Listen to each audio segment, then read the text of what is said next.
How can the mirroring technique help your sales, or is it an old school sales practice that is just going to make you look like a creeper? What? In today's video, we're going to talk about why old school mirroring is actually not a good strategy to use with a younger audience or someone who just doesn't want to be freaked out. Is this a new service the hospital is providing? I'm also going to give you the 4 things that you should mirror and how to apply it in a way that feels natural. And lest you start feeling like you're going to turn into a manipulative chameleon, I'm going to tell you the 3 things that you should never adjust and that should always be consistent no matter who you're talking to and what the context.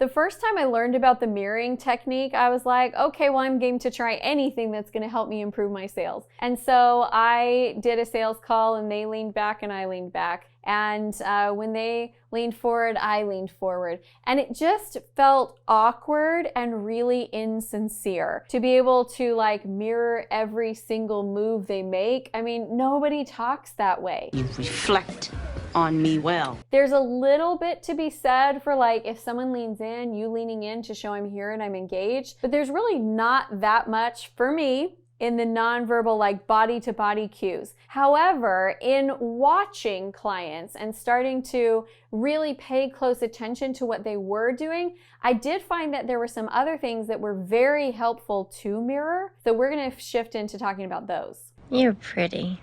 Number 1 is personal space. If you look at a human being, I want you to picture that they have multiple like layers around them that are almost football shaped. These are our personal space zones. We have the stranger zone, we have the acquaintance zone, we have the close acquaintance zone, we have the lover zone. And everyone has a different size. Like, you might come across someone who will let you get up real close, or they like to get up real close, but you're like, no, you could stand back a little bit. That's the personal space zone. Whatever theirs is, mirror theirs. And the way that you can tell when you've hit their personal space zone is they'll do a movement. As you're walking forward, just keep an eye open, and they'll do something like bite their lip, or your eyebrows will go up, or they'll shift to the side, or they'll turn sideways. Something will change to show you that's as far as they want you to go. So just allow them to have that level of space. And one way to get through the personal space zones is to, put out your hand and give them a handshake. At least pre-COVID, oh my gosh, what are we gonna do now that people don't shake hands anymore? That is a very bizarre thought. I don't have the answer to it. Gloves?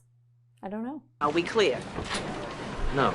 Okay, so personal space is 1. Number 2 is pace. If you're talking to a slow paced person, you're gonna have to slow it down. Stare him down. If you're talking to somebody who really likes to move and they want to go super fast, you're going to have to speed up that pace because you want to match their pace. If they're fast and you're slow, they're going to feel like you're boring. If they're slow and you're fast, they're going to feel like you're pushy. So adjust to their pace of conversation. 3 is volume. There are some people that are very soft-spoken and they want that calm, quiet tone. And then there's other people that are really loud and they want something that sounds exciting. I match my volume to the person that I'm talking to. Kat, use your words, use your words. The 4th one, and I think this is the most important one to pick up on, is their language cues. Some people are more thinkers, and so they'll use language like I think, this sounds like a good idea. They'll talk about facts, they'll talk about numbers. Some people are more feeling based, and so they'll say things like, well, it feels good, or, I feel like we should, or my intuition is telling me. Some people use language that's more auditory. This sounds really good, what I'm hearing you say is. And some people use visual language. So they'll start to say things like, well, what I'm seeing is, or, to me it looks like, or I can't really picture it. And so when I pick up on their language cues, it's telling me, are they an auditory learner, a visual learner? Are they a digital learner? They like the numbers, or are they a more of like an emotion-based learner? And I'll just simply switch to fit their language because we'll create a much deeper conversation much more quickly. I'm a good starer. Now, when I first started really learning and studying these sales principles, I felt a little bit like I was being phony with people because it's not actually how I talk. I don't actually talk that fast or that loud. And so I had to get clear on, am I being phony? Am I being fake when I'm trying to connect with these people? So here's the 3 things that I do not adjust no matter what. Doesn't matter who I'm talking to, I'm gonna hold to these because otherwise I would be a phony.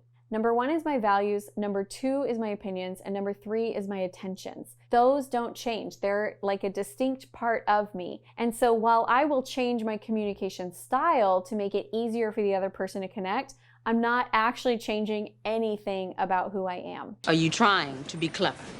No, ma'am. Better not be. So should you mirror in your sales conversations? Yes, but just not the like body for body move like they move, because that's just going to be awkward. And I think honestly people are smart enough and they know that that's what you're doing. My day's impossible. I have 2 prescriptions for you. Number 1, I want you to go check out the video, How to Use Body Language to Increase Sales. You're going to learn a lot more about the nonverbal cues. And then number 2, I would love to diagnose your sales and marketing woes. So take our sales and marketing GPS. We're going to prescribe for you a customized improvement plan so that you can get your sales and marketing working. Because my friends, I know you want to close more deals. Thanks for being here, my friend. We have been diagnosing your sales woes so that your sales can be sick. Now go watch that next video.